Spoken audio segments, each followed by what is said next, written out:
tanabi ko. Mukhang delikado na naman ako. O bakit kinikilig na naman ako? Pero ngayon ay parang kakaiba. Pag nakatingin sa iyong mata, ang mundo ay kalma. Ngayong nandiyan ka na, di magpamadali. Ito lang ang katabi hanggang sa ang buhok ay pumuti. Di na maghahanap ng kung anong sagot sa mga tanong, dahil ikaw ang katiyakan ko.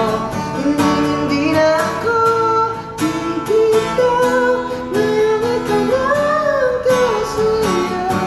Kung merong makulay ang aking nagsisilbing tanglaw.